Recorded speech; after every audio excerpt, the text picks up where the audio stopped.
বুকটা কেমন চিড়ে যাচ্ছে হঠাৎ করে, সব কিছু অসহ্য লাগছে। সে টেনে টুনে গয়না খুলে ফেলতে চাইল, তার আগেই ওদেরকে আলাদা করে নিল সবাই। মেয়েটা ছটফট করছে এক প্রকার। নূরজাহানকে ঘরে নিয়ে এলো মহিলারা। তন্নির কাচিনরা বলল, কাঁদিস না তন্নি, তুই কাঁদলে আঙ্কেল আন্টিও তো কষ্ট পাবে। তন্নি শান্ত হয়ে চোখের জল মুছে নিল। শিলা বসেছে পাশে, সেও কেঁদেছে। ও বান্ধবীর মাথাটা নিজের কাঁধে তুলে নিল। আবারও হইচই হয়েছে, সবাই নাচবে এখন। প্রথমে মেয়েরা মিলে নাচলো, গান বাজালো। লীলাবালি ভর চুপতি সৈগ, ভর চুপতি সৈগ, কি দিয়া সাজাই মুতরে। তারপর হিন্দি গান ছেড়ে দেওয়া হলো। ছেলেরা মেয়েরা সবাই উল্লাস করে নাচলো। তন্নির নাচতে মন চাইল, কিন্তু নববধূর নাচ দেখলে মুরব্বীরা ছিছি করবে। তাই সে স্টেজের উপরেই পা তুলে বাবু হয়ে বসে রইল। অর্ধেক রাত পর্যন্ত নাচ গান শেষ করে সবাই মেহেন্দি দিতে বসলো। তন্নির দুই হাতের দুই পাশেই কনুই পর্যন্ত মেহেন্দি দেওয়া হলো, হাতের নখেও, আবার শিলা একটু পায়েও দিয়ে দিল। মইনুল ইসলাম দিঘির পার হতে দেখলেন। গালে হলুদ মেখে, শাড়ি জড়িয়ে, গয়না পরে বিছানার মধ্যমণিতে চাঁদ বসে আছে, ওনার ঘরের চাঁদ। ছোট্ট মেয়েটা কয়েকদিনেই কেমন হুট করে বড় হয়ে গেল। সেদিনও বাড়ি জুড়ে ছোটাছুটি করেছে। দুদিন আগেও জামরুল গাছের মগডাল থেকে মা বকতে বকতে নামিয়েছেন। বছর আগেও পুতুল বুকে জড়িয়ে ঘুমিয়েছে মেয়েটা। মইনুল মার্কেট থেকে খুঁজে খুঁজে গোলাপি রঙের একটা বড় পুতুল আনতেন। সেটা বুকে জড়িয়ে ঘুমিয়ে যাওয়া মেয়েটা আজকে জীবন্ত পুতুল সেজেছে। বুকটা ধুকপুক করে, ভীষণ ব্যথায় জর্জরিত হয়ে যায়। পুরুষ মানুষ কাঁদে না, কাঁদতে পারে না। উনি একবার ভাবলেন, বাড়ি ঢুকতেই আব্বা বলে ডাক দেওয়া মানুষটা আর থাকবে না। মোহনা তন্নির মতো না, কেউ কারো মতো হয় না। এত কঠিন জগৎ সংসার। আল্লাহ ভীষণ নিষ্ঠুরতা দেখিয়েছেন পৃথিবীর এতটুকু নিয়মে। এত আদরে বুকে জড়িয়ে মুখে মুখে খাইয়ে বড় করা কলিজার টুকরোকেও পরের ঘরে যেতে হয়। মইনুল ইসলামের চোখগুলো লাল হয়ে আসে। দুটো রাত ধরে কাঁদেন আসমা, রাত জাগেন। তন্নি এখনই বুঝতে পারছে না, মানুষের এমন কষ্ট হওয়া উচিত না, যেটা প্রকাশ করা যায় না, যেটা বুকে জমে পাহাড় হয়ে যায়। মইনুল টের পেলেন ওনার বুকটায় ক্ষত হয়েছে, যেই ক্ষত কখনো পূরণ হবে না, কখনো না। কি সুন্দর দেখতে হয়েছে মেয়েটা। ওনার মেয়েটা এত সুন্দর কবে হলো? উনি এর আগে সেভাবে খেয়াল করেননি তো। মেয়েকে বধূর সাজে এত পরিপক্ক লাগার কথা না, তবুও লাগছে। বিয়ের পানিতে নাকি মেয়েদের সৌন্দর্য বাড়ে, তা নইলে এত এত মেয়ের ভিড়ে কেবল ওকেই কেন ফুটবে? কেন চোখ সরানো যাবে না? মইনুল চোখ ফিরিয়ে নিলেন, নজর না লেগে যায়। তার পরের দিন রবিবার, 10 তারিখ, যথারীতি তন্নির বিয়ের দিন। চারপাশ মানুষজনে গম গম করছে। পাত্রের বাড়ি থেকে সকালে বিয়ের সাজগোজ পাঠানো হয়েছে। আনিকা সুন্দর করে সাজাতে জানে। তন্নিকে খুব ভোরে সকাল সকাল গোসল করানো হলো। ভাবিরা সবাই মিলে করিয়েছে। এখন এক দফা কাদা ছোড়াছুড়ি খেলাও শেষ হয়েছে। তারপর সবাই গোসল করে খিচুড়ি খেতে খেতে সময় চলে গেছে। তখন দুপুর 12টা। রবিবারে বিয়ে, কিছুটা বেমানান সবার কাছেই। বিয়ে হবে মূলত শুক্রবারে। সুন্দর একটা বার, সেখানে রবিবার কেন? উদ্ভট। তন্নি বলেছে সেটা কেউ তখনও জানে না। তাকে সাজাতে বসানো হলে তাকে সাজানো বসাতে হলো। টুকটুকে একটা গাঢ় লাল রঙের শাড়ি, পাড়টা ঘন কালো গাঢ় সবুজ, সেখানে সোনালি সুতোর কাজ। লাল শাড়িটা জুড়েও সোনালি কাজ ছড়িয়ে। ঘরের সাদা আলোতে সম্পূর্ণ শাড়ি ঝলমল করছে। ওদের সবার ভীষণ পছন্দ হলো। দোপাট্টাটাও টুকটুকে লাল। শাড়িটা তন্নিকে বেশ সুন্দর করে সময় নিয়ে পরিয়ে দেওয়া হলো। মাথার লম্বা ঘন চুলগুলো খোপা করা হয়েছে। খোপার মধ্যে কয়েকটা লাল তর তাজা গোলাপ গেঁথে দেওয়া। রং তুলি দিয়ে আঁকা দৃশ্যের মতো সুন্দর বড় বড় দুটি চোখ আইলাইনারের জাদুতে আরও ফুটে উঠেছে। চোখের নিচটাও কাজলে আবৃত। কপালে ছোট্ট টিকলি, নাকে কান পর্যন্ত টানা নাকফুল, ঠোঁটে লাল লিপস্টিক। বিয়ে একবারই হয়, তাই সাজগোজটাও স্পেশাল। হাত ভর্তি লাল চুড়ি, গলায় ছোট বড় দুটি হার। তাকে পুরোপুরি সাজাতে গিয়ে 1 ঘন্টার বেশি লেগেছে। তমা বলেছিল চুলগুলো ছেড়ে রাখতে। তন্নি রাজি হলো না।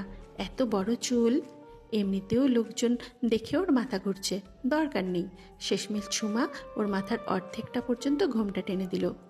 ওর মুখটা ঘুরিয়ে ফিরিয়ে দেখল সবাই, বলা বলি করলো সোহাগীর সৌন্দর্য বেড়েছে, হাত ভর্তি মেহেদির রংটাও লাল হয়েছে। নূরজাহান ঘর থেকে বের হননি সকাল থেকে, গতকাল থেকেই তিনি চুপচাপ। ভীষণ আশ্চর্যজনক ঘটনা, বাড়িটা সম্পূর্ণ হয়েও অসম্পূর্ণ। নূরজাহানের কথা ছাড়া এটাকে বাড়ি বলা দুষ্কর। তিনি দুর্বল হয়ে পড়েছেন কিছুটা। এক পাশ থেকে লাঠিটা নিয়ে উনি এগিয়ে এলেন, সবাই জায়গা করে দিল। তন্নি হাসছে তখনও। নূরজাহানকে দেখে বলল, দাদু এইখানে বসো আমার পাশে। হাত দিয়ে নিজের পাশে ইঙ্গিত করল সে। বহুদিন বাদে তার কণ্ঠে দাদু ডাক নূরজাহানের বুকে ঢেউ তুলে দিল। তন্নি ওনাকে সুন্দরী ডাকে। ওনার চোখ দুটো পিটপিট করছে। লোকে বলে কান্না দেখলে কান্না পায়। মেয়েটা এত সুন্দর করে সেজেছে, কি সুন্দর লাগছে দেখতে, পুতুলের মতো চেহারা। উনি কাঁদলে মেয়েটাও না বুঝে কাঁদবে। তিনি তন্নির হাত দুটো আঁকড়ে ধরলেন, ঘুরিয়ে ফিরিয়ে দেখে বললেন, জামাই ভালোবাসবে, মেহেদির রং উঠছে, তোর কপাল ভালো। তন্নি লজ্জা পেল। বধূরূপী মেয়েটার হাসিটাও দারুণ। তার আজকে ভীষণ খুশি খুশি লাগছে। ওরও বিয়ে হবে, একটা জামাই হবে। মেয়েরা বিয়ের দিন এত কাঁদে কেন? তার তো তত কান্না পাচ্ছে না। শুধু মোহনা, মা, বাবা আর দাদির মুখটা দেখলে কান্না পাচ্ছে। সবাই ভীষণ আনন্দ করছে। কোথা থেকে আসমা দৌড়ে এলেন। দরজার পাশে তিনি থমকে দাঁড়ালেন। বিছানার মধ্যমণিতে এটা ওনার মেয়ে? তন্নি কবে এতটুকু বড় হলো? বিয়ের শাড়িতে তাকে এক বিন্দুও ছোট লাগছে না। দিনের আলোতেও ওনার ঘরে জ্যোৎস্নার আলো নেমেছে। তিনি ঘরে ঢুকলেন না। হাসি হাসি মুখটা দেখতে দেখতে পিছিয়ে গেলেন। মেয়ে বড় হলে বিয়ে দিতে হয়। এত দারুণ সত্যটা এমন নিদারুণ ব্যথায় মোড়ানো কেন? চারপাশে রব উঠল, বর এসেছে, বর এসেছে। তন্নিকে একা একা রেখে একে একে সবাই বের হয়ে গেল। অনেকে ত্রিনয় সিদ্দিকীকে দেখে চলে আসবে। ঘরটা পুরোপুরি খালি হয়ে নিস্তব্ধ পুরীর মতো রূপ ধারণ করলো। তন্নি চুপচাপ বসে থেকে বাইরে তাকালো। পুকুরের মাঝখানে রোদ পড়েছে, চারপাশে ফলের গাছগাছালির পাহাড়। তন্নি পেয়ারা গাছটার দিকে তাকালো। তারপর একে একে জামরুল, জাম্বুরা, আম সবগুলো গাছও চষে খেয়েছে দুদিন আগে। গাছগুলোর নকশা দারুণ, উঠতে গেলে আনন্দ হয় বেশ। তন্নি সেগুলো দেখতে দেখতে হুট করে হেসে ফেলল। একবার ডাল ভেঙে দিঘিতে পড়েছিল সে। সেসব দেখতে দেখতে ছোট তন্নি আনমনা হয়ে গেল। তার মনে পড়ল সে এখান থেকে চলে যাবে, তারপর কারো বাড়ির আদর্শ বউ হতে হবে। উড়নচণ্ডী পানা কমাতে হবে। এ মা, এ বাড়িতে তো আর সে কখনোই মেয়ে হিসাবে আসতে পারবে না। এটা তো মনে ছিল না। তারপর এতগুলো গাছ, গাছের ফলগুলো, পুকুর সাঁতরে গোসল করা, দাদির সাথে ঝগড়া, ওর আরামের বিছানাটা। তন্নি সারা বাড়ি হেঁটে হেঁটে ভাত খায়। এতদিনের অভ্যাস, স্বভাব। তার থেকেও বড় কথা, এ বাড়িতে আগের মতো হইচই করতে পারবে না। আজ থেকে সব শেষ, সব শেষ, সর্বনাশ। তন্নির বুক ধুকপুক করে, কাঁপে থরথর করে। এ কেমন সত্য, এ কেমন আইন? নিজের বাড়িতে নিজেই মেহমান। হাত পাতার অবশ হয়ে যায়। আসমা বেগম খাবার নিয়ে ঘরে ঢুকলেন। তন্নি অথই সাগরে পড়া নাবিকের ন্যায় মায়ের কোমর আঁকড়ে ধরলেন। আসমা চোখ মুছলেন, মেয়ের মাথায় হাত বুলিয়ে দিলেন। তন্নি ফুপিয়ে উঠল। আমার কষ্ট হচ্ছে আম্মা, খুব কষ্ট হচ্ছে আমার। কথার ধরনে আসমা ব্যাকুল হয়ে উঠলেন। জিজ্ঞাসা করলেন, কি হয়েছে আম্মু, মাথা ব্যথা করছে? তন্নি প্রকাশ করতে পারে না।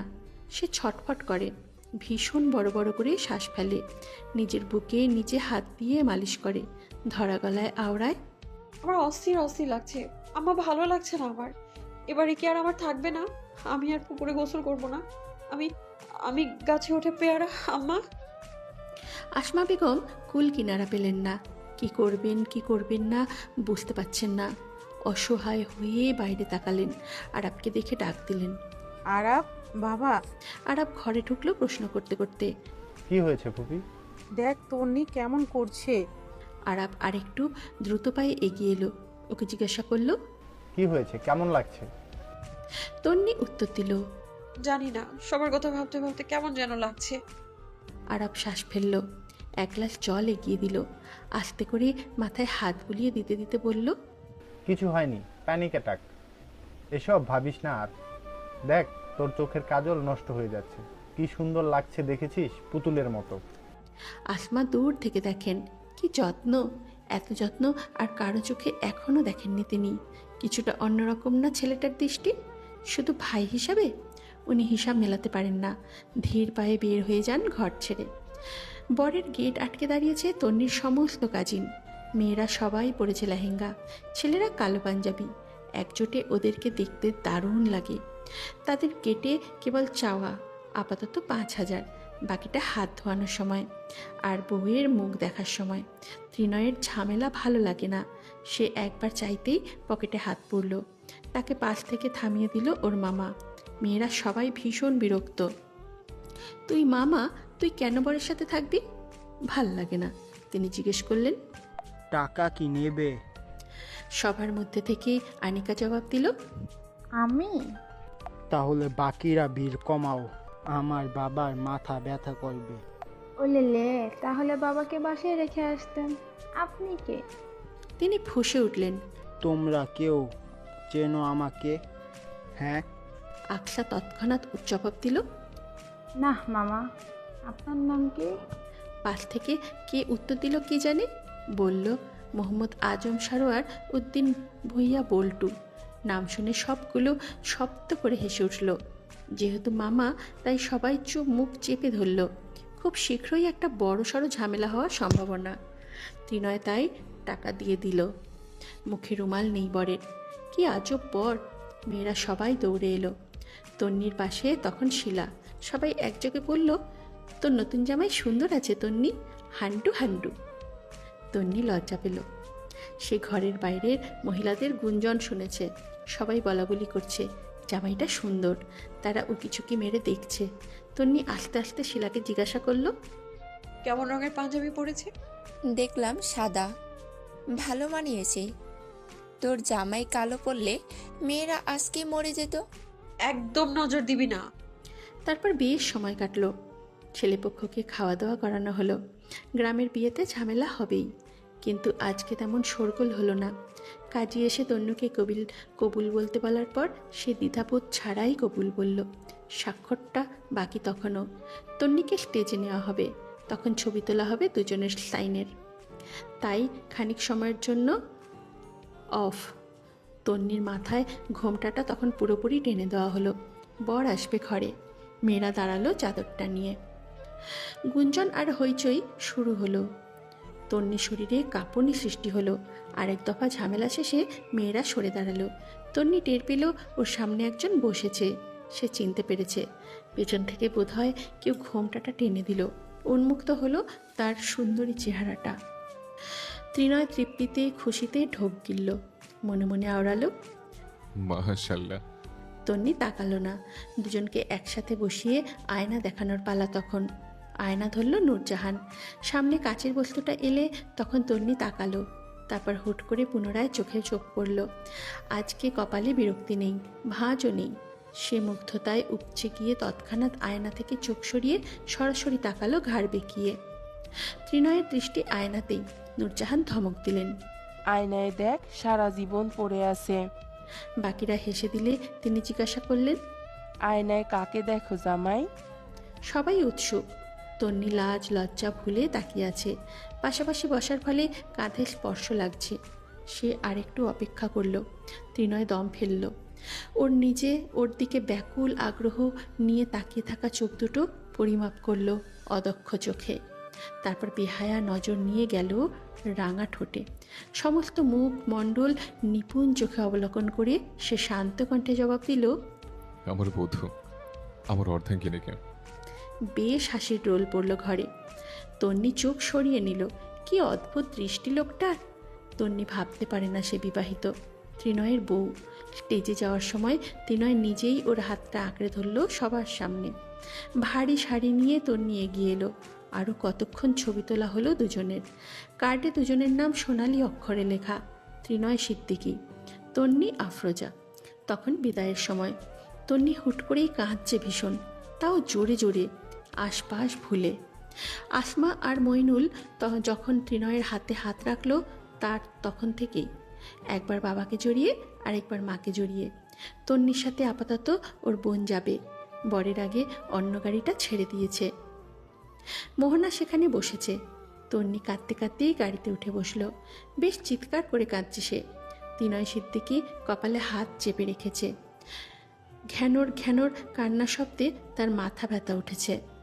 আসমা মইনুলের পাঞ্জাবি আঁকড়ে রেখেছেন।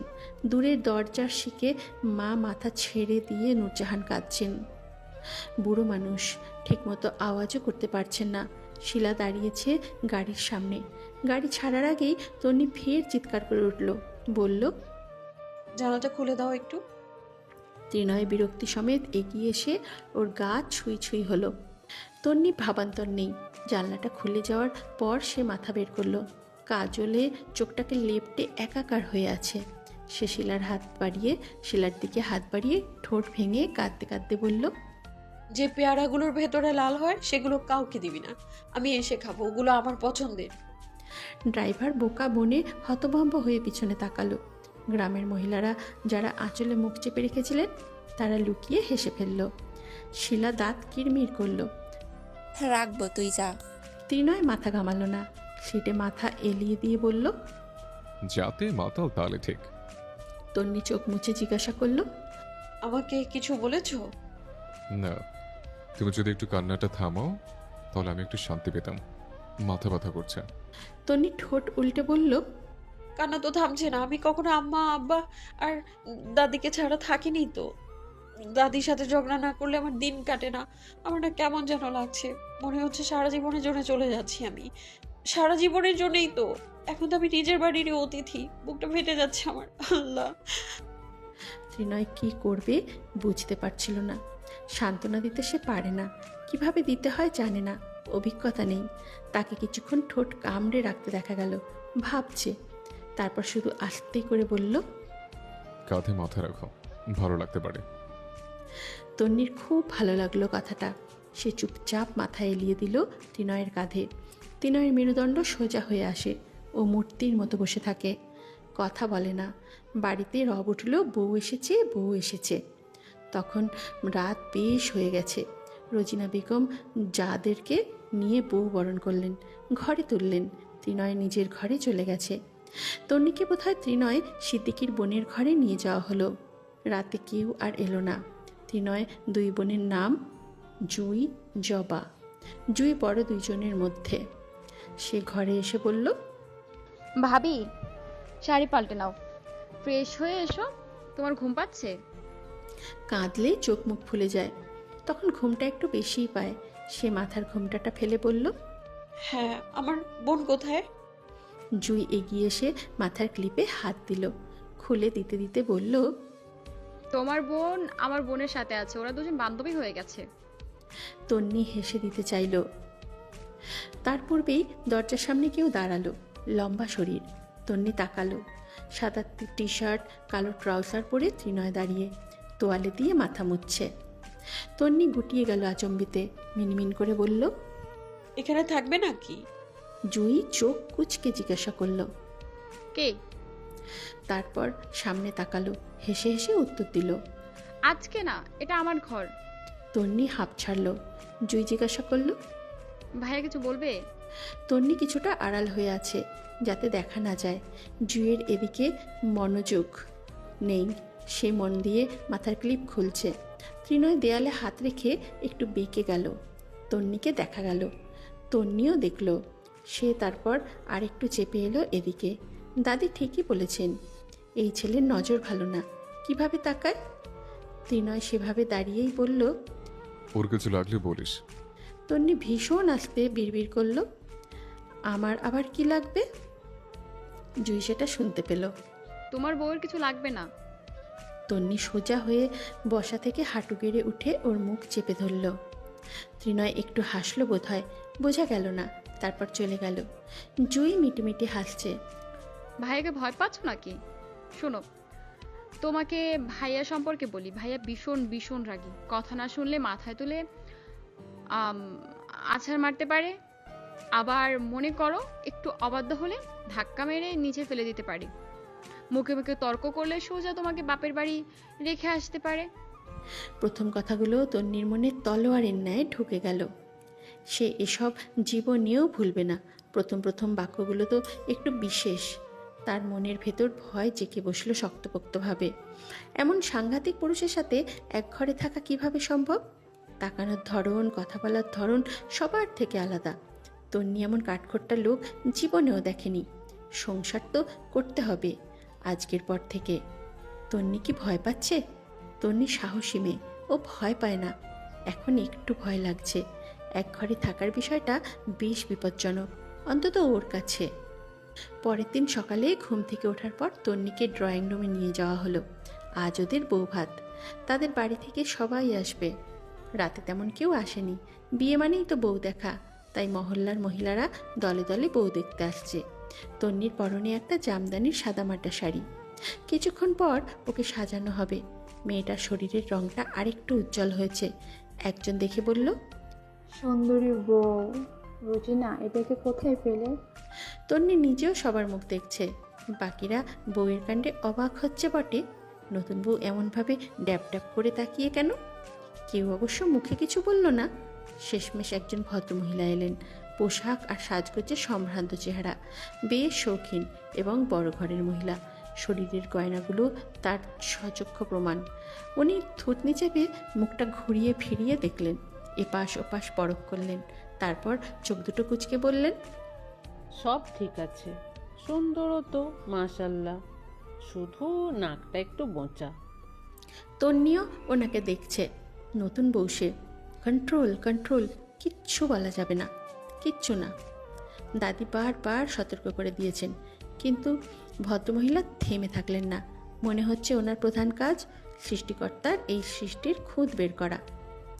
তিনি আবারও বললেন, এই যে এই দিকটায়, এইখানে একটু উঁচু হলে একদম খাপে খাপ। কি রে রোজিনা, মেয়ের নাক দেখিসনি? তন্নি চুপ থাকলো না। সহ্য হলো না বোধহয়। এভাবে কারো চেহারা খুঁড়তে হবে কেন? চেহারায় বড় লোক, অথচ মন মানসিকতায় নিম্ন। নাক দেখে আনবে মানে? একটা মানুষের হাড়গোড়ের খোঁজ নিয়েও কি বিয়ে হয়? সে মুখে মুখে বলে বসলো, আপনার তো নাকি নেই আন্টি, সবার সবকিছু সুন্দর হবে কি করে? মুখের নকশা কি হাতে আঁকা যায়? ত্রিনয় তখন সিঁড়ির মাথায় এসে থেমেছে। ভদ্রমহিলা শুনতে পেয়েই হাই হাই করে উঠলেন, ও রোজিনা, নতুন বইয়ের আচরণ এমন কেন? তন্নি জিভে কামড় বসালো। নাউজিবিল্লাহ নাউজিবিল্লাহ, ও আল্লাহ, মুখটা কেন এত দ্রুত চলে? ত্রিনয় এগিয়ে এলো। তন্নি তাকে এক পলক দেখে দাঁড়িয়ে পড়ল। মহিলা ত্রিনয়কে দেখে বললেন, 2 দিন হয়নি বউ হয়ে এসেছে, তোর বউ কিভাবে তর্ক করে দেখেছিস? ত্রিনয় ওর দিকে তাকালো। তন্নি মাথা নামিয়ে রেখেছে। কিছু বাদে তার কানে এলো একটা ভীষণ গম্ভীর কণ্ঠ, শ্বশুরবাড়ির লোকজনের সঙ্গে আদবের সাথে কথা বলবেন। ঘরে যাও, সোজা আমার ঘরে। জুই, ওকে আমার ঘরে নিয়ে যা। ভাইয়া, ভাবিকে সাজাতে হবে। আমার ঘরেই। এত কঠোর কণ্ঠস্বর, ধমকে বলছে কথাগুলো সে। তন্নির চোখ ছল ছল করছে। এই বাড়িতে ত্রিনয় ছাড়া ওর আপন কেউ আছে? জুই ওকে নিয়ে যেতে যেতে বলল, বলেছিলাম না ভাইয়া একটু রাগী। তন্নি আর কথা বলল না। দুঃখে তার বুক ফেটে যাচ্ছে। মহিলা ওকে এভাবে নিন্দে করলো, সেটা শুনল না। ওকে একাই বলল। বাড়িতে চলে যেতে মন চাইছে ওর। সেখান থেকে চলে আসার পর ত্রিনয় পকেটে হাত গুজে দাঁড়ালো। ভদ্রমহিলা বোধহয় সন্তোষ হয়েছেন। নতুন বউয়ের জন্য এতটুকুই যথেষ্ট। তিনি উপরে তাকিয়েছিলেন। ত্রিনয়ের চোখটা সিঁড়ি থেকে ঘুরে এলো। গলার স্বর আগের থেকেও কঠিন, কাটকাট হলো। আপনি বলুন আন্টি, তর্ক কাকে বলে? তিনি থতমত খেলেন। তোমার বউ আমার সাথে সাথে কথা বলেছে। আমি জিজ্ঞেস করলাম, তর্ক বলতে কি বোঝায়? বারবার উত্তর করা। ত্রিনয়ের কণ্ঠ আরও শক্ত হলো। ও আপনার সাথে কয়বার উত্তর দিয়েছে? উনি আমতা আমতা করলেন। একবার। ত্রিনয়ের চোখ মুখ শক্ত। মোহনা সেখানে দাঁড়িয়ে। সবগুলো মহিলাও আছে। রোজিনা বেগম ভয় পাচ্ছেন।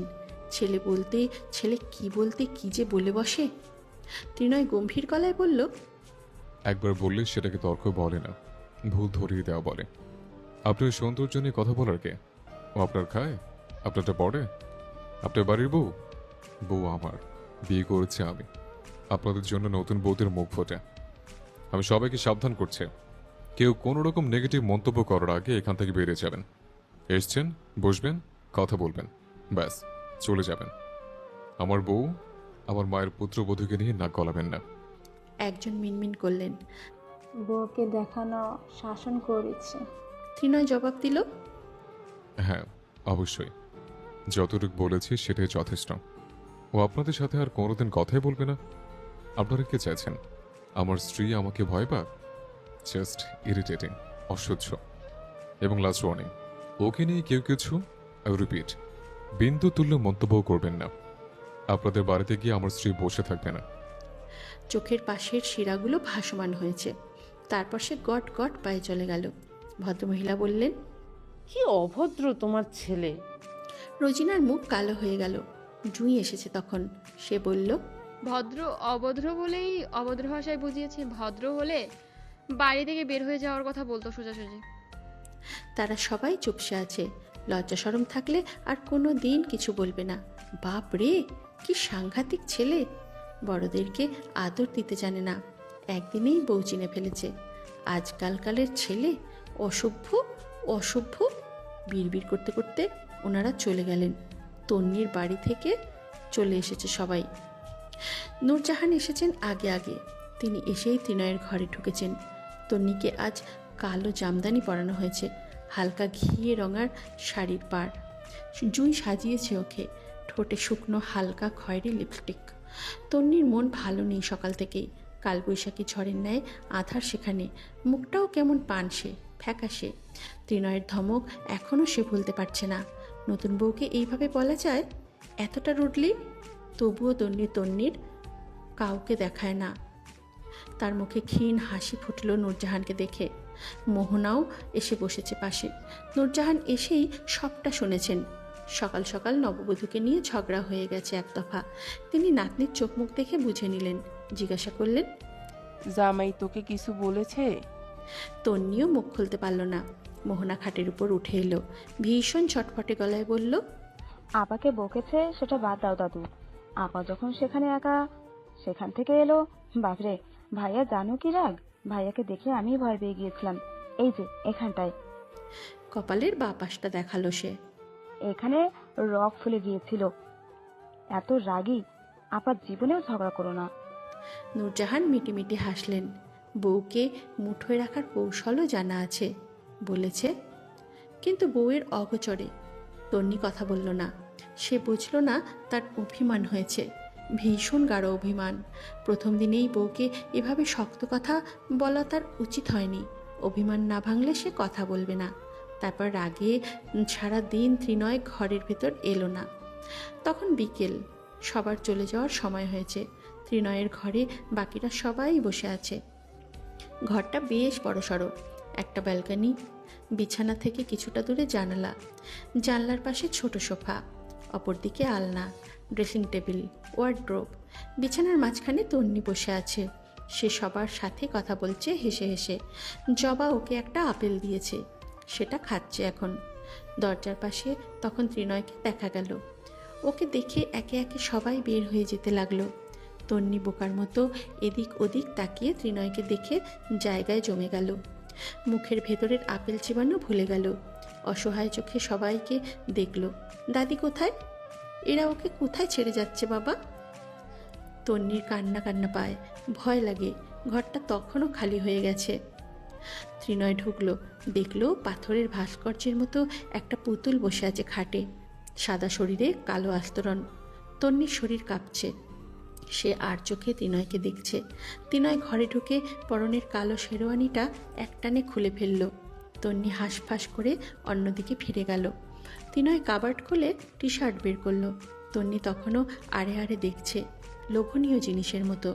তারপর নিজের মনের বেলা চিন্তাভাবনায় নিজেই মিশে গেল। টি শার্টটা পরার সময় পিঠের হাড়গুলো কিভাবে যেন ভেসে উঠল। ত্রিনয় চুল ব্যাকব্রাশ করলো হাতে, তারপর ডাকলো, আফরোজা। তন্নি ঢোক গেলে। হ্যাঁ? ত্রিনয় ওর দিকে তাকালো না, আয়না দিয়ে দেখা যাচ্ছে। সে বলল, সকালে ব্যবহারের জন্য মন খারাপ তোমার? থাকতে পারে, অস্বাভাবিক কিছু না, কিন্তু আমার বাড়ির আমার এলাকার কারোর সাথে কখনো এভাবে কথা বলবে না। আমি এটা ভালো চোখে দেখি না। বড়দের সাথে তর্ক করা উচিত না। তন্নি নাক ফুলিয়ে প্রশ্ন করলো, উনি বারবার আমাকে খুঁজছিলেন, নিজে তো কিছু বললো না, শুধু আমাকে পেয়েছে। চোরে কখনো চোরের বাণী শোনে? তোমাকে তর্ক করতে না করে আমি তর্ক করব? আমি যাতে আর কখনো না শুনে কেউ কিছু বলার সাথে সাথে উত্তর দিয়েছ। কেউ আমার বউকে নিয়ে আলোচনা করুক, নিন্দা করুক, তা আমি চাই না। আমার বউ? তন্নির অনুভূতিগুলো নিজের কাছেই অজানা অজানা লাগে। সে কথা বলতে পারে না, চুপচাপ মেনে নেয়। একা একা লোকটার কাছে, লোকটার সাথে আছে, চিন্তা করলেও শ্বাস আটকে আসে। ত্রিনয় বের হওয়ার সময় দরজার কাছে জুইকে দেখল। শেষেরটা শুনেছে কিছু, চলে যেতেই যাচ্ছিল। ত্রিনয়কে বের হতে দেখে গেল না। ত্রিনয় কাছাকাছি যেতেই বলল, তোমার বউ তর্ক করবে? কেউ তোমার বউকে আর কখনো কিচ্ছু বলবে না। ত্রিনয় যেতে যেতে আদেশ দিল, ওকে কেউ কিছু বলবে না, সেটা জানো না জানে। জুই ভাইয়ের বেশ প্রশংসা করল, দারুণ তীক্ষ্ণ বুদ্ধি। তার কিছুক্ষণ পর নূরজাহান ত্রিনয়কে সাথে নিয়ে ঘরে এলেন। তন্নি তখন একা বসে আছে। সে দেখল নূরজাহান ত্রিনয়ের হাতটা দু হাতে চেপে ঘরে আসছে। তন্নি কথা বলল না। দুজন এসে খাটে বসল। মাঝে নূরজাহান, এক পাশে তন্নি, অপর পাশে ত্রিনয়। তিনি তন্নির হাতটা ত্রিনয়ের হাতে রাখলেন। ত্রিনয় তীক্ষ্ণ চোখে দেখছে ওকে। তোর নূরজাহান বললেন, নাতি আমার বড় আদরের, তুই ওরে আদরে আদরে রাখিস। তন্নির লজ্জা বাড়ছে। নূরজাহান কখন কি বলে বসে ঠিকানা নেই, গ্যারান্টি নেই। ত্রিনয়ের হাতের উপর তন্নির হাত। সে সেখানে জোরে চাপ দিল। তন্নি হকচকিয়ে গুটিয়ে গেল, আঙুলে আঙুল নাড়াচ্ছে। ভীষণ অদ্ভুত অনুভূতি। কি শয়তান! সে হাতটাকে ছাড়াতে চাইছে। ত্রিনয় বলল, তোমার নাতি আদর বোঝে? সব বুঝে। আর হুন, আরেকটা কথা। ত্রিনয় মাথা ঝুঁকিয়ে নিল। উনি ফিসফিস করে বললেন, রয়ে শোয়ে রয়ে শোয়ে। ত্রিনয় জিজ্ঞেস করল, কেন? ধুর বালডা, আমার নাতি ছোট না? ছোটটাকে বিয়ে দিলে কেন? নূরজাহান ফুঁসে উঠলেন। ওনার রাগটা আবার বাড়ছে। ছেলেটা এমন আদর কেন? উনি রেগে গিয়েই বললেন, তোরে কি এমনিতে আমি মাঙ্গের নাতি ডাকি, খাটাস একটা? তন্নি হাতটা নিয়ে কপালে একটা থাপ্পড় মারল, নিজের কপালেই। তারপর নূরজাহানের কানে কানে বলল, বুড়ি শয়তান কুটি, তুমি এমন তুই তোকারি করো কেন? হ্যাঁ, আর অত গালি, ভালো হয়ে যাও। নূরজাহান মাথা দোলালেন। তোর ঘরে একটা বাবু হইলে ভালো হয়ে যামু। তন্নি চোখ উল্টিয়ে ত্রিনয়ের দিকে তাকালো। ঠোঁটের কোণে এক টুকরো হাসি, মিটিমিটি হাসি। তার লজ্জায় মিটসে যেতে ইচ্ছে করছে। সে মাথায় বড় করে ঘোমটা টেনে দিল। চোখ মুখ দেখা যায় না। আল্লাহ, তুমি রহম করো। নূরজাহান তারপর ত্রিনয়কে আবারও বললেন, যা কইছি মনে রাখিস, নাইলে। ত্রিনয় কথা কেড়ে নিল। পারবো না, তুমি থাকো নইলে আজকে রাতে। নূরজাহান শয়তানের মতো হেসে জিজ্ঞাসা করলেন, পুরুষ মানুষের প্রথম শত্রু কি জানিস? কি? ওদের। ত্রিনয় এবারে তন্নির হাত ছেড়ে মুখ আটকে ধরল। থামো থামো, জানি। নূরজাহান হাতটা ঝটকা মেরে সরিয়ে দিলেন। ওর দিকে তাকিয়ে নাকটাকে উঁচু করলেন। তুই খালি আমাকে ছুতে চাস কেন? ত্রিনয় কাঁধ উঁচু করল। তুমি তো সেদিন বললে পুরুষ মানেই তাই আর কি। নূরজাহান ওকে ঠেলে দিলেন। যা দূরে গিয়া মর, যা ঘরে বাহির হ। কেন? আমার নাতির সাথে কথা আছে, যা তুই। ত্রিনয় দুটো হাত বিছানায় ভর করল, বলল, আমার সামনেই বলো। নূরজাহান ওকে পেছন থেকে ঠেলে দিলেন। ত্রিনয় বের হয়ে গেল। যাওয়ার আগে দরজায় দাঁড়িয়ে বলল, তোমার নাতিকে এখন একটু ঘুমিয়ে নিতে বলো। তন্নি অবুজের মতো তাকালো। নূরজাহানকে গুঁতো দিল জিজ্ঞাসা করতে। নূরজাহান জিজ্ঞাসা করলেন, কেন? ত্রিনয় স্বাভাবিকভাবেই বলল, সারা রাত সজাগ থাকতে হবে না। তন্নি প্রকট চোখে তাকালো। কি লজ্জা, লজ্জাজনক কথাবার্তা। ছি ছি, কান দিয়ে ধোঁয়া বের হচ্ছে তার। রাতে সজাগ থাকার মানে কি সে একটুও বোঝে না? তন্নি কি এতই বোকা? নূরজাহান শাড়িতে মুখ ঢেকে ফেললেন। তন্নি হাঁসফাঁস করছে, অবস্থা দুর্বিষহ। কিছু বলল না সে, চুপচাপ মুখ ঘুরিয়ে নিল অন্যদিকে। ত্রিনয় কথা বলেই চলে গেছে। নূরজাহান ওর হাতে হাত রাখলেন। মানিয়ে বুঝিয়ে চলবি তন্নি, এটা তোর বাপের বাড়ি না। জামাইয়ের বাড়িতে থাকতে গেলে বোবা হইয়া থাকতে হয়, মনে থাকবো। তন্নি বৃতস্পৃহায় মাথা নাড়ে। কাকে কি বলবে সে? তবুও সে বলল, কেউ আমাকে কিছু বলে আমি চুপ করে থাকবো কেন? মাগি, লাঙ্গের ঘর করলে চুপ থাকতে হয়। কেউ কিছু কইলে প্রথমে জামাইরে কবি, তোর জামাইয়ের জ্ঞান বুদ্ধি ভালো আছে, তোর মতো গাধা না। তন্নি মেনে নিল, কথা বলল না। নূরজাহান শরীর ঘেঁষে বসলেন। আস্তে করে বললেন, জামাই রাতে যা চাইবো সব দিবি। তন্নির চোখ দুটো কুঁচকে আসে। সে নিজের হাত দুটো প্রসারিত করলো, নিজেকে দেখিয়ে বলল, কি আছে আমার কাছে, কি দেব? নূরজাহান মৃদু ধমক দিলেন, চুপ, বুঝিস না কিছু, না বুঝলে চুপচাপ থাকবি। আজাইরা ভয় পাবি না, আর চিৎকার চেঁচামেচি করিস না। তন্নি উল্টে ওনার হাত ধরল। তুমি থাকো সুন্দরী, আমার একলা একলা লাগে, এখানে কেউ আপন নেই আমার। নূরজাহান আশ্বাস দিলেন, আছে, জামাইয়ের বাড়িতে জামাই ছাড়া আপন নাই। জামাইয়ের মতো আপন কেউ নাই, মনে রাখবি। জামাই তোর সব। আজকের রাত গেলেই বুঝবি। ভয় পাস না দাদু, তুমি মন দিয়া সংসার করবা। বাপের বাড়ি যাতে কোনো অভিযোগ না যায়। রেশমির বিয়ে হয়েছে কখন মনে নাই? তোর থেকেও ছোট থাকতে বিয়ে হয়েছে, কি সুন্দর ঘর করতাছে। আমার বিয়ে হয়েছিল 12 বছর বয়সে। আমার কথা মনে রাখবা দাদু। তন্নি হঠাৎ ঠোঁট উল্টে কেঁদে ফেলল। ফুপিয়ে উঠে বলল, এখানে ভালো লাগছে না, আমার কেমন দম বন্ধ লাগছে, একটু বাইরে যাব। নূরজাহান ওর মাথায় হাত বুলিয়ে দিলেন, দীর্ঘশ্বাস ছাড়লেন। কাঁদে না বু, ভালো খারাপ সব ত্রিনয়রে বলবি। রাতে বলিস বাইরে যাওয়ার কথা, নিয়ে যাবে। জামাইয়ের মতে মতে চললেই সোহাগী হবি। তারপর নিয়ম করে রাত নামল। আকাশের কোণে সূর্য অস্ত গেল। তন্নির জীবনে নতুন রাত এলো, ভিন্ন, অন্যরকম, জীবনের দ্বিতীয় স্তর। তন্নি ভীষণ অগোছালো, চঞ্চলা রমণী। ত্রিনয় তাহার বিপরীত। নূরজাহান দেখে গেলেন, ভবিষ্যৎবাণী করে গেলেন, ওদের খুব সুন্দর একটা সংসার হবে, টক ঝাল মিষ্টি একটা সংসার। মইনুল মেয়ের জন্য উপযুক্ত পাত্র খুঁজেছেন, সেটা উনি আজকের ঘটনাতেই বুঝে গেছেন। প্রথমবার সুন্দর হলেই রাস্তা মানসম্মত হয়। হাড়ির ভাত একটা ধরলেই বোঝা যায়, সবগুলো খুঁড়তে হয় না। দিনরাত প্রকৃতির নিয়ম, নিয়মকে সামনে রেখেই দিন কাটলে রাত হবে, আবার রাতের পর দিন হবে। এতটুকু অবশ্যই স্বাভাবিক। তবুও এই সামান্য স্বাভাবিকতা হঠাৎ হঠাৎ কারো জীবনে অস্বাভাবিকতার বন্যা নিয়ে আসে। আজকে কারো খাতায় তন্নির নাম, মোটেও আজকে রাতটা তার জন্য স্বাভাবিক না, কিছুটা অসামান্য তো বটে। তন্নি সেই বিকেল থেকে কাঁপছে ঠকঠক করে, সবাই চলে যাওয়ার পর থেকে। নূরজাহান আরও হাজারখানেক কথা বলে গেছেন। মেয়েটা এক প্রকার অস্বস্তি, লজ্জায় আর ভয়ে মিশে আছে। এখানে সে একা, কেবল একা। রাত বোধ হয় তখন 10টার উপরে। জানলাটা খোলা ঘরের। তন্নি চুপচাপ বিছানার মাঝখানে বসে আছে। কেমন অদ্ভুত একটা অনুভূতি, সব কিছু নীরব, খা খা করছে। বাড়ির পেছনে তুনয়ের ব্যালকনির থেকে একটু দূরে একটা ডোবা, ময়লা পানি, বিশাল বড় বড় কচুরিপানার গাছ, কচু গাছ, হেলেঞ্চার ঝোপ। তন্নি বিকেলে দেখেছিল, সেখান থেকে ঝিঝি পোকার আওয়াজ আসছে। তাছাড়া বাকি সব নিস্তব্ধ, পাতালপুরীর ন্যায়। তখন দরজার দিকে মৃদু শব্দ হলো। সেই আওয়াজে ঘোমটার নিচে তন্নি আর একবার কেঁপে উঠল। খটখট শব্দ তুলে এগিয়ে এলো ত্রিনয়। বুক সমান ঘোমটা টেনে বসেছে।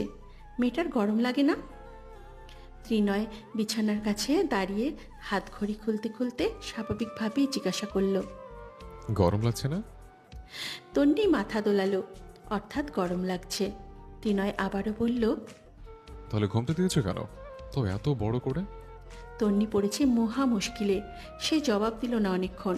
তারপর আস্তে করে জিজ্ঞাসা করল, তোমাকে আমি তুমি করে ডাকি? প্রশ্ন শুনে ত্রিনয় ভ্রু কুচকায়। আসলেই এটা পাগল। সে বিছানায় হেলে দুলে বসল। খাটটা নড়ে উঠল একটু। তন্নি আরেকটু গুটিয়ে গেল। ডাকবে, সমস্যা কি? তুমি অলরেডি আমাকে তুমি বলেই ডেকেছ। তন্নি কতক্ষণ মনে করার চেষ্টা করলো, তারপর বিফল হলো। বলল, কখন? গাড়িতে। সে আরেকটু সময় চুপচাপ থাকলো। হঠাৎ করেই ত্রিনয়কে দেখতে মন চাইছে। লোকটা এখনো তার ঘোমটা সরাচ্ছে না কেন? কথা খুঁজে না পেয়ে সে আবার বলল, শিলা বলেছিল আপনি নাকি সম্মান বেশি। ত্রিনয় ওকে সময় নিয়ে বোঝায়। সম্মান ডাকে থাকে না, সম্মান বোঝা যায় আচার আচরণে। তুমি আমাকে তুমি বলছো মানে অসম্মান করছো না, এটা তোমার কমফোর্টেবল ম্যাটার। এসব নিয়ে কখনো ভাববে না। সম্মান মন থেকে আসে, কাছের মানুষকে সহজেই তুমি বলা যায়, বুঝছো? তন্নি ভীষণ খুশি হলো। তারপর বুঝতার আছে, খুব সুন্দর কয়েকটা কথায় ওর সমস্ত অস্বস্তি শুষে নিল কেমন। কিন্তু কথা বলল না। আঁচলের তলায় তার মুখের প্রতিক্রিয়া ত্রিনয় বুঝল না। সে একটা বালিশ পিঠের পেছনে ঠেকিয়ে বিছানার হেডবোর্ডে হেলান দিল। তন্নিকে আদেশ করলো, ঘুমটা তোলো। তন্নি বোকা বনে গেল। বউয়ের ঘোমটা তো স্বামী তুলবে, জানে না নাকি? ও বলল, জুই বলল আমার ঘুমটা নাকি তুমি তুলবে। ত্রিনয় সোজা হলো সাথে সাথে। ও, আমাকে তুলতে হবে? ওকে। তারপর আরেকটু এগিয়ে গিয়ে হাঁটুতে ভর করে দু হাতে শাড়ি ধরে উপরে তুলল। তন্নির ফর্সা মুখটা উন্মুক্ত হলো। সে তাকালো দুটি চোখে। মুগ্ধতায় লিপটে এলো দুজনের চোখ মুখ। ত্রিনয় একটা ভ্রু উঁচু করল। তারপর তন্নি লজ্জা পেয়ে মুখটা নামিয়ে নিতে চাইল। এর আগেই দুটো শক্ত হাতের অঞ্জলি পুটে ভর্তি হলো তার গাল দুটো। ত্রিনয় আঁকড়ে ধরেছে, ঠোঁট দুটো গোল হয়েছে। তন্নি চোখ বড় বড় করে তাকিয়ে তাকে আরেকটু কাঁপিয়ে দেওয়ার তাগিদে ত্রিনয়ের মুখটা এগিয়ে এলো। উষ্ণ ওষ্ঠদয় এসে বসল তার মসৃণ টান টান লাবণ্যময় কপালখানায় ভীষণ সময় নিয়ে। তন্নির চোখ দুটো আবেশে বন্ধ হয়ে আসে। হাতগুলো বিছানার চাদর খামচে ধরে। সেখানেই তো নয় আর একটা চুমু দিল শব্দহীন। সেখানেই ত্রিনয় আরেকটা চুমু দিল শব্দহীন। তন্নি শব্দ করে কেঁদে উঠল। ত্রিনয় সরে এলো, কিন্তু হাতটা সরালো না। বদ্ধ চোখের পাতায় তাকিয়ে রইল কতক্ষণ। শুভ্র গাল বেয়ে আরও খানিক সময় ঝর্ণার মতো অশ্রু ঝরল। তারপর সে জিজ্ঞাসা করল, বউ কাঁদে কেন? তন্নি চোখ মেলল। অমনি ফোলা চোখ নিয়েই ভেজা গালে আবদার করল, তুমি একটু জড়িয়ে ধরি। ত্রিনয় নিজেই টেনে এনে শক্ত করে জড়িয়ে ধরল। মাথায় পিঠে হাত বুলিয়ে দিল। তন্নির পিঠের পাঞ্জাবি আঁকড়ে চুপ হয়ে গেল। আর কাঁদল না। নিজেকে কেমন বাচ্চা বাচ্চা মনে হচ্ছে লোকটার বাহুবন্ধনীতে। কি সুন্দর ঘ্রাণ, চওড়া বুক, পিঠ। তারপর কতক্ষণ সে চুপচাপ মাথা এলিয়ে রাখল। ত্রিনয় ওর মাথায় থুতনি রেখেছে। এবার বলো, কাঁদলে কেন? তন্নি আস্তে আস্তে ঠোঁট উল্টে বলল, বাড়ির কথা মনে পড়ছিল, আমার এখানে কেমন দম বন্ধ লাগছে। ত্রিনয় জিজ্ঞাসা করল, বাইরে যাবে? তন্নি মাথা নাড়ল। না, এতক্ষণ খারাপ লাগছিল। 3 মাসের পর থেকে ভালো লাগছে। দাদু বলেছে স্বামীর মতো আপন কেউ নেই। ত্রিনয় একটু শব্দহীন হাসল। মাথা থেকে থুতনি সরিয়ে জিজ্ঞাসা করল পুনরায়, এভাবেই থাকবে? তন্নি প্রথম প্রথম লজ্জা পেল। নিজেকে হাতের বেষ্টনীতে আবিষ্কার করে আরেকটু গুটিয়ে গেল। ভুলেই গিয়েছিল। সে সরে এলো। ত্রিনয় বিছানার বোর্ডে হেলান দিয়ে একটা বালিশ রাখলো কোলের উপর। দেখলো তন্নি মুখ ঘুরিয়ে রেখেছে, একটু একটু হাসছেও। এই হাসিকেই কি তবে মেয়েদের লজ্জা বলে? এত অপরূপ দেখতে মেয়েদের লজ্জা পাওয়ার দৃশ্যের থেকে আবেদনময়ী চিত্র যেন আর ভূখণ্ডে নেই। অপার্থিব, মনোমুগ্ধকর। অথচ পুরুষ তাকায় শুধু দেহে। ত্রিনয় সেসব ভাবনা বাদ দিয়ে বলল, সোজা ঠিকঠাক হয়ে বসো। তন্নি নড়ে চড়ে বসল, কথা বলল না। লাইটটা নিভে গেছে কতক্ষণ হলো। ঘরে সবুজ রঙের ড্রিম লাইট জ্বলছে মিটিমিটি। ত্রিনয় জিজ্ঞাসা করল, তোমার কোনো শখ নেই? তন্নি প্রথমে বুঝল না, তারপর জবাব দিল, আছে। কি? তন্নি এদিকে তাকালো হেসে হেসে। বাগান করা। ত্রিনয় কিছুটা বোকা বনে গেল। হোয়াট? এটা একটা শখ হলো? তন্নি অনাগ্রহী ভীষণ। কথায় কথায় ইংরেজি বলে। সাহেব কোথাকার? সে উত্তর দিল, আরে ধুর, কিসের শখ? ছোট থেকে এটা লিখেছি, তাই এটাই বললাম। লিখেছো বলতে? তুমি তো দেখি কিচ্ছু বোঝো না। স্কুলে আমরা প্যারাগ্রাফ লিখতাম না, ইয়োর ফেভারিট হবি, তখন লিখতাম my favourite hobby is gardening. আমার পড়ার ঘরের সামনে একটা বাগান আছে, সেখানে আমি ফুল গাছ লাগিয়েছি, প্রতিদিন সেখানে কাজ করি। আবার কয়েকটা সবজি গাছও আছে, আম্মু সেগুলো দিয়ে সুস্বাদু খাবার বানায়। তন্নির কথার মধ্যেই হেসে উঠল। আদতে আমার কোনো পড়ার ঘরই নেই, বাগান তো দূর কি বাত। বাপ জীবনে একটা গাছ লাগালেই মরে ভূত হয়ে যেত। ত্রিনয় বুকে হাত ভাঁজ করে রেখেছে, চোখ মুখ তার অসহায় ভীষণ। মেয়েটা কি বোকা। ও জিজ্ঞাসা করল, তোমাকে আমি রচনা জিজ্ঞেস করেছি? তন্নির হাসি হাসি মুখটা বদলে গেল। শুনেছিলাম তুমি শিক্ষক, তাই ভাবলাম। তাই ভাবলে আমি তোমাকে এখানে পড়ালেখা জিজ্ঞেস করছি? তাহলে? ঘুম পাচ্ছে? না, তোমার সাথে কথা বলে ভালো লাগছে আমার। ত্রিনয় একটা লম্বা শ্বাস ছাড়ল। তন্নির পেছনেও একটা বালিশ দিয়ে হেলান দিয়ে দিল। তারপর আস্তে ধীরে বলল, শখ মানে ইচ্ছে, মনোবাসনা। মেয়েদের বিয়ের পর অনেক শখ থাকে, ইচ্ছে থাকে, বিয়ে ছাড়াও থাকে যেগুলো সে পূরণ করতে পারে না। যেমন ঘোরাঘুরি, পড়ালেখা, সংসার, আরো অনেক কিছু আছে। তোমার তেমন কোনো অপূর্ণ শখ আছে? থাকলে আমাকে বলো, আমি পূরণ করার চেষ্টা করব। তন্নি আশ্চর্য হচ্ছে। বাসর ঘরে কেউ এসব জিজ্ঞাসা করে? ওকে আরও জনে জনে গোপনীয় কথা বলে গেছে। উনি এমন অদ্ভুত কেন? বিয়ে হয়েছে, সংসার করবে, এখানে শখ জিনিসটা এলো কোথা থেকে? সে উত্তর দিল, কোনো শখ নেই, আমি শখটক বুঝি না তো। যখন বুঝবে তখন বলে দিও। তন্নি মাথা নাড়ে। আচ্ছা। ত্রিনয় আরেকবার প্রশ্ন করল, বাসর রাত নিয়েও নাকি মেয়েদের অনেক ইচ্ছে থাকে? আজকে তো চাঁদ নেই, কাঁধে মাথা রেখে আকাশ দেখবে? ছাদে যাবে নাকি হাঁটতে? তন্নির মাথার উপর দিয়ে যাচ্ছে সব। বাসরাতে বর বউ বাইরে থাকবে কেন? বিয়ের বছর জিনভূত বেশি থাকে, বাইরে যেতে হবে না, লোকে দেখলে কি বলবে? ত্রিনয় কিচ্ছু বলল না। কিছু কিছু দুর্লভ মুহূর্তের আনন্দ এমনিতে বোঝা যায় না, সচক্ষে দেখতে হয়। সে বলল, আমার ঘরে তো চাঁদ আছে, বাইরে যেদিন পূর্ণিমা উঠবে সেদিন তোমাকে নিয়ে চাঁদ দেখব। তন্নি নিজের দিকে আঙুল তাক করে। আমি চাঁদ? আমার চাঁদ। চাঁদের গায়ে যে অতগুলো দাগ। তোমার গায়ে লাগতে দেব না। তন্নি ভীষণ খুশি হয়ে চুপচাপ বসে পড়ল। ত্রিনয়কে ডিঙিয়ে পেছনে জানালার দিকে তাকিয়ে রইল এক ধ্যানে। বড়রা যা বলেছে সব ভুল। ওরা তন্নিকে ভীষণ ভয় পাইয়ে দিয়েছিল। তারপর তো ভীষণ ভালো। সে কথা বলল না। ত্রিনয়ও আর কিছু বলল না। সামনে তন্নি বসে আছে, তার শরীরটা ঘেমে যাচ্ছে হঠাৎ। হালকা আলোয় মুখটা স্পষ্ট দৃশ্যমান। সে চোখ বুজে নিল। আরেকবার তাকালে দৃষ্টি গিয়ে আছড়ে পড়ল মেয়েটার রাঙা ঠোঁটে। ত্রিনয় আর ভাবল না, এগিয়ে গেল। তন্নি হুট করে তাকালো। ত্রিনয় পিঠের বালিশটা এক হাতে ঠিক করিয়ে সেই হাতটা তন্নির মাথার পেছনে রেখে হাতের তালুতেই ওকে শুইয়ে দিল। তারপর ধীরে ধীরে পুরো শরীরটা তন্নির উপরে নেমে আসতে দেখেই সে কেঁপে উঠল। হাত পা থরথর করছে।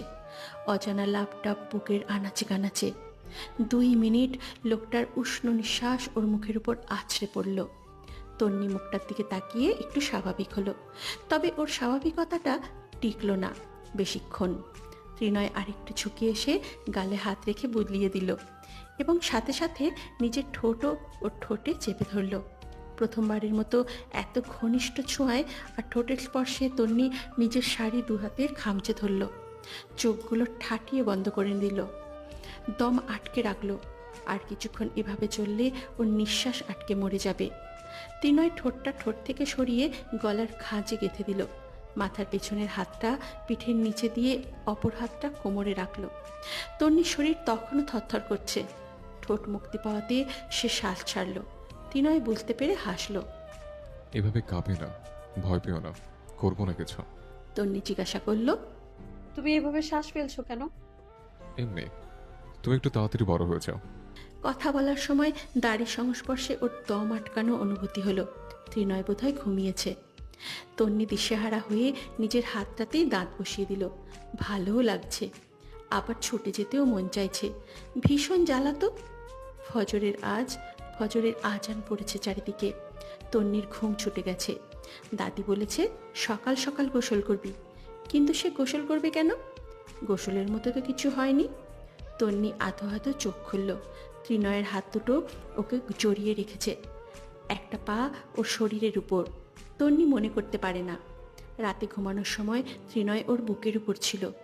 এভাবে আষ্টে পিষ্টে ধরল কখন? তন্নি নড়ে চড়ে উঠল। ত্রিনয় বিরক্ত হচ্ছে।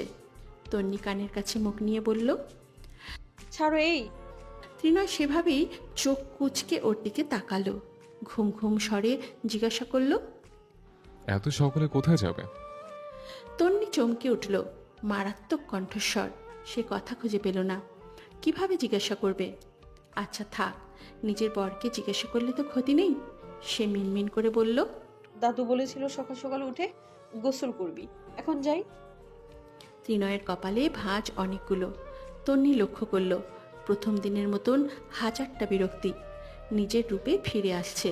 ত্রিনয় আরেকটু চেপে ধরল ওকে। কেন গোসল করতে হয় সেটা বলেনি? তন্নি চুপ হয়ে গেল। হাতের চাপে দম আটকে যাচ্ছে। মনে মনে হাজারটা কথা আসছে। জীব নিষ্পিস করছে ভীষণ। ও চুপচাপ থাকতে পারে না। ত্রিনয় তাকে ছেড়ে দিল। তন্নি শাড়ি ঠিক করে উঠে বসল। দিনের আলো ছড়িয়ে পড়েছে। ঘরটা একটু একটু করে আলোকিত হচ্ছে। সেই আলোকিত আলোয় গালে হাত দিয়ে তন্নি ত্রিনয়কে দেখল। কত সুন্দর ঘুম ভাঙানোর ভঙ্গিমা, কত সুন্দর ঘুমানোর ভঙ্গিমা, কি সুন্দর স্নিগ্ধ চেহারা। তন্নির মাথায় ভূত চাপল। বিছানা থেকে নেমে দাঁড়িয়ে সে ত্রিনয়ের দিকে ঝুঁকে পড়ল। খোঁচা খোঁচা দাড়িযুক্ত গালে পরপর শব্দ করে একটা চুমু খেলো। ভেবেছিল ত্রিনয় জেগে উঠবে আর ও দৌড়ে পালাবে। ত্রিনয় উঠল না। সে মনমরা হয়ে পিছু ফিরে গেল। ত্রিনয় বুঝতে পেরে চোখ বন্ধ করে রেখেই হাসল একটু। মনে মনে ঘোষণা করলো, এত সুন্দর অপার্থিব একটা সকালের জন্য হলেও ছেলেদের বিয়ে করা উচিত। তন্নি সময় নিয়ে গোসল করল। 2-3 দিন ধরে শান্তি মতো গোসল করা যাচ্ছে না। কি মহা মুশকিল কাণ্ড। তারপর কোনো রকম শাড়ি পরল 2 ঘন্টা লাগিয়ে। সকাল হয়ে গেছে। বাইরে বোধহয় সবাই জেগে উঠেছে। ত্রিনয় ঘুমোচ্ছে নাকি সজাগ সে কি বুঝতে পারল না। তন্নি গিয়ে দরজা খুলল। পেছন থেকে ওকে কেউ জিজ্ঞাসা করল, কোথায় যাচ্ছ? তন্নি হকচকিয়ে উঠল। বোধগম্য হতেই শান্ত হয়ে উত্তর দিল, বাইরে, বাড়ির বাইরে না, রান্নাঘরে। ত্রিনয় বালিশে মুখ গুজে দিল। ওকে আদেশ করল, মাথায় কাপড় দিয়ে যাও। তন্নি মেনে নিল। তারপর চুপচাপ এগিয়ে গেল সিঁড়ির দিকে। সব কিছু ফাঁকা ফাঁকা লাগছে। রান্নাঘর থেকে আওয়াজ আসছে। তন্নি শব্দ অনুসরণ করে সেদিকে গেল। রোজিনা রান্নাবান্নার আয়োজন করছেন। তন্নি কি করবে, কি বলবে কিচ্ছু খুঁজে পেল না। তাকে দেখতে পেয়ে রোজিনা নিজেই বললেন, উঠেছে তুমি? বাইরে এলে কেন? ঘরে যাও। তন্নি আস্তে করে জিজ্ঞাসা করল, আমিও তোমায় হেল্প করি। রান্না বান্না পারো? একটু একটু। রোজিনা হেসে দিলেন। ওনার হাসি দেখে তন্নি বুঝল তার শাশুড়ি আম্মা ভীষণ ভালো বোধ হয়। তিনি বললেন, তাহলে আটা মাখো, এরা সবাই সকালে পরোটা খায়। তন্নি চুপচাপ কাজ করতে লাগলো। মনটা খুচখুচ করছে তার। সে শেষমেশ জিজ্ঞাসা করল, আম্মা আজকে আমাদের বাড়িতে যাওয়ার কথা না? রোজিনা জিজ্ঞাসা করলেন, বাড়ির কথা মনে পড়ছে বোকা মেয়ে, যাবেই তো। আজকে তোমাদের নাওর তো। তন্নি আর কথা বলল না। সে মনে মনে ভীষণ খুশি হয়েছে। একে একে সবাই হাজির হলো ডাইনিং টেবিলে। রোজিনা তন্নিকে বললেন, তিনয়নকে ডাক দাও গিয়ে, উঠুক, খাবে না? তন্নি মেনে নিল। এখানে তার ভালো লাগছে না। ঘরে যেতে মন টানছে। জুই, জবা, রোজিনা ও শ্বশুর কারো প্রতি তেমন টান আসছে না যতটুকু ত্রিনয়ের প্রতি এসেছে। নূরজাহান বলেছিলেন, একটা রাত গেলেই বুঝবি। তন্নি বুঝেছে ওদের সবার সাথে কথা বলতে কিছুটা অস্বস্তি এখন হচ্ছে। সময় হলে অবশ্যই কেটে যাবে সেটা। সে চুপচাপ ঘরে এলো। তারপর ঝাড়া দিয়ে মাথার ঘুমটা ফেলে দিল। কি গরম পড়েছে। এত গরমে কেউ মাথায় কাপড় দেয়? অসহ্য।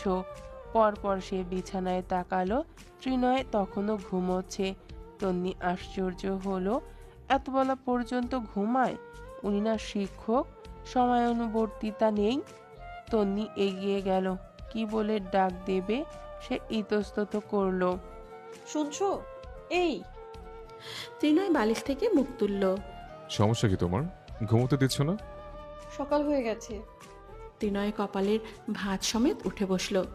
তন্নি একপাশে দাঁড়ালো জায়গা নিয়ে। ত্রিনয় বসলো পা ঝুলিয়ে। তন্নি তখন বিছানার দিকে তাকিয়ে আছে। ফোনটা ওর মনোযোগ কেড়েছে। স্মার্টফোন সে দেখেছে, কিন্তু ব্যবহারের পদ্ধতি জানে না। ত্রিনয় ওকে দেখালো, তারপর ফোনটা হাতে নিল। তন্নি হকচকিয়ে গেল, বুঝে ফেলেছে। ত্রিনয় ফোনটা দেখিয়ে জিজ্ঞাসা করলো, বিয়ের ছবি দেখবে? তন্নি খুশি হয়ে গেল। ফোনটা লক খোলার আগে পর্যন্ত উঁকি দিয়ে দেখল। ত্রিনয় গ্যালারি ওপেন করেছে। সে তাকালো পাশে, তারপর বলল, বসো এখানে। হাত দিয়ে নিজের পাশটা দেখালো সে। তন্নি গুটিয়ে শুটিয়ে বসলো, খুবই সামান্য দূরত্ব রেখে। ব্লাউজ পেটিকোটের ফাঁকে বাম কোমরের কিছুটা জায়গা উন্মুক্ত। সেকেন্ডের ব্যবধানে তন্নি টের পেল একটা হাত সেখানে স্পর্শ করেছে। ত্রিনয় ওকে টেনে নিজের কাছাকাছি নিয়ে গেল। নরম ত্বকে খড়খড়ে হাতের ছোঁয়ায় তন্নি জমে গেল। পায়ের পাতা শিরশির করে উঠল তখন, যখন সেখানে রাখা হাতের আঙুলগুলো নাড়াচাড়া শুরু করলো। তন্নি সময় নিয়ে সাজগোজ করে তৈরি হলো। তার এত আনন্দ লাগছে যা বলার বাইরে। মনে হচ্ছে এক যুগ পরে বাপের বাড়িতে যাচ্ছে সে। এত খারাপ লাগছে বাড়ির জন্য। সে একটা লাল পাড় শাড়ি পরে, চোখে কাজল দিয়ে, ঠোঁটে হালকা লিপস্টিক, হাতে কানে গয়না, নতুন লাক ফুলটায় তাকে ভীষণ সুন্দর লাগছে, কেমন বউ বউ রব শরীরে। ত্রিনয় নিচে গেছে, তন্নির জন্যই বোধহয় অপেক্ষা করছে। আয়নায় তাকিয়ে থাকতে থাকতেই ত্রিনয় ঘরে এলো। তন্নির কাল রাত থেকেই সরাসরি লোকটাকে দেখলে লজ্জা লাগছে, ভীষণ লজ্জা। সে চুল আঁচড়াতে আঁচড়াতে ডান পাশে তাকালো। ত্রিনয় বিছানায় বসে ঘড়ি পড়ছে হাতে, ভুলে গিয়েছিল বোধহয়। সেও তখন তাকালো। তন্নি আরও একবার থতমত খায়। আগের মতোই চাহনি চোখের, মুখটা পুরো পেঁচার মতো। ওর দিকে বেহায়ার মতো আরও কতক্ষণ চেয়েই রইল। তন্নি পুনরায় নূরজাহানের কথা স্মরণ করল। ছেলেটার দৃষ্টি ভালো না, ওর দিকে কিভাবে যেন একটা তাকায়। তন্নি শেষমেশ মাথায় ঘোমটা টানলো কপাল পর্যন্ত, ঘুরে দাঁড়িয়ে জিজ্ঞাসা করল, কেমন লাগছে? ত্রিনয় বিছানায় বহু কষ্টে বসে থেকে মতামত দিল, সুন্দর লাগছে, নতুন বউয়ের মতো। তন্নি আবারও মুখ ঘুরিয়ে হাসল। ত্রিনয় টের পেল এই তো ওর মরণ, এখানেই তো লুকিয়ে তার সর্বসমগ্র।